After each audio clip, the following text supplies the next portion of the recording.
Murphy, what are you going to do to show you're a proud Marine? Sword. Are you going to get a sword? Yeah.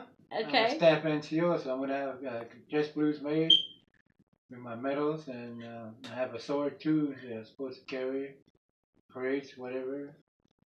Y'all are looking at not a Hollywood, but a Paris Island Marine, a Vietnam vet, and the coolest, most neatest person you can. He is cool. He's as nice as can be, but don't cross him. This is the man that I respect more. I respect him more than anybody except for my daddy that's passed away. This is what you call true blue, real leatherneck Marine. Okay, go ahead, Murphy. I'm proud of you. Hollywood Marine, MCRD, San Diego. Isn't that cool? And I guarantee you, my Uncle Billy either trained you or knew someone that trained you, because my daddy's brother Billy, he trained the Marines when you were in San Diego. That's what he did. He was a scary Irishman. Show his. I had an Italian guy. He was mean. Oh, Italians, yeah. Short Italian guy. His name was Scalise. Little guy just punch you in the stomach, man. Oh, that's what. Okay. If you say please, he'll punch you in the stomach. Whoa, you had hard. You know they can't train Marines like that anymore. Yeah. Wow. Old Corps. Yeah. Oh, and show his picture up there. His Marine picture. Isn't that cool? Yeah. Yeah. Nick and I went to radio school in San Diego. Oh, I didn't know you went to radio school. That's cool. Yeah. I think it's like 2 months we went to school there. You met him at radio school? Yeah. Okay, he met my husband. Radio and electronic school. I didn't know that. See, I thought you met Nicholas when y'all actually were stationed in Nam. No, we went to school in San Diego. I didn't know that. And they teach you how to fix the radio and all that too if something goes wrong. So they teach you everything from basic. And while we were going to school there, we had to go bury people that were coming from Vietnam there. So we had to go to Point Loma, San Diego, and bury burial detail. Wow. While we were in school. And then we had riots too. Black riots. Really? San Diego, we trained for black riots. And I've been to riots in Camp Pendleton, Oceanside, California. They had black riots there. They pushed us off to the base on buses. And I've been in black riots in Vietnam. That's why a lot of blacks didn't come back. Wow. I did not know that. Yeah, we had black riots in Vietnam, and a lot of blacks didn't come back. They got killed. I know, because I watched a special about that. I'm the only person that talked about it. A lot of people didn't know about that. Wow. Well, and then they said the average life of the radio operator was like 15 minutes. And wasn't that awful heavy to carry that? Wasn't that a lot? No, it was a small radio, Prick 25, that was popular then. That was a field radio, but we were in the battalion area. Communications bunker, brass all around all the time, colonels, lieutenant colonels, captains, majors. And we had to listen to companies with their radios. They got operations going on. They call us, and we had to either call airstrike or medevac or gun support, naval fire, gunfire, or else the artillery, whatever. Wow. So we had to do all that coincide with the company radios. And we monitored everything there. That's a lot of hard work. And with Nick and I, we had to get secret clearances. The feds had to come down and they ask about how you are as a person and what you did and all that before you get a clearance. So we both had secret clearances.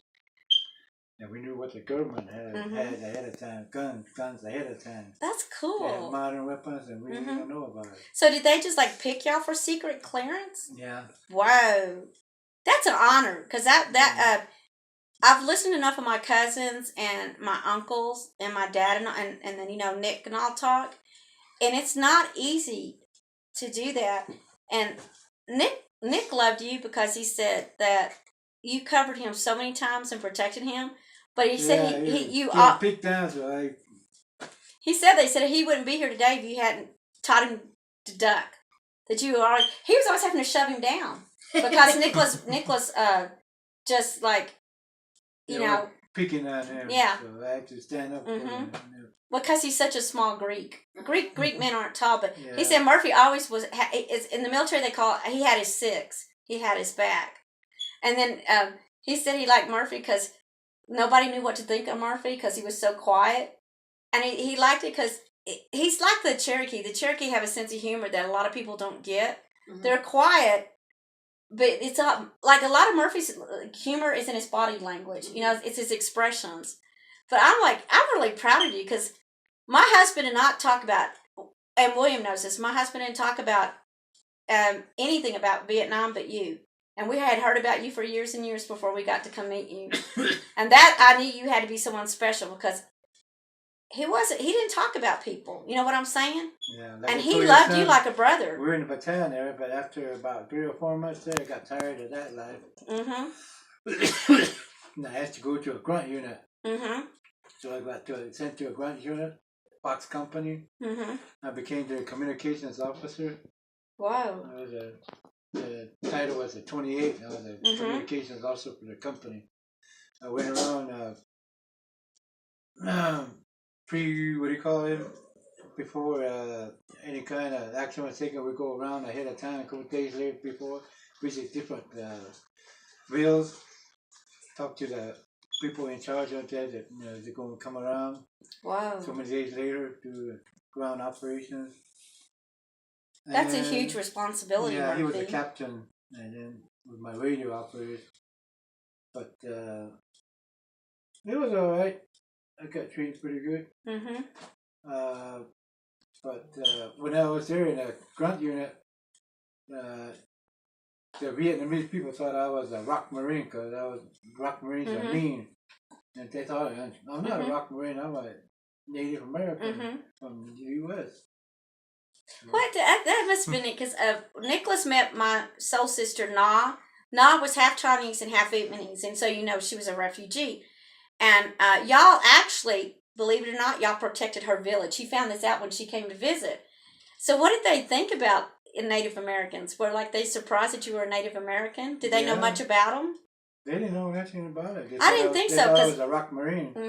And you don't mess with rock marines. No, you don't.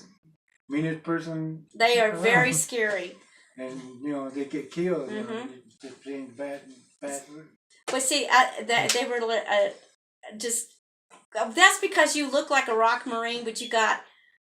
You've got a better soul than that, is what I'm saying. And but you're scary looking. I mean, you're the type that that's why I mean it's like I wouldn't mess with you because you do look like you could snap their neck in in a split second. But you've got such a gentle soul. But again, I wouldn't mess with him, y'all. He's the nicest one you'll meet, but he's not to be messed with. I can see why they thought he was a rock marine. Thank you, Murphy. Okay, and then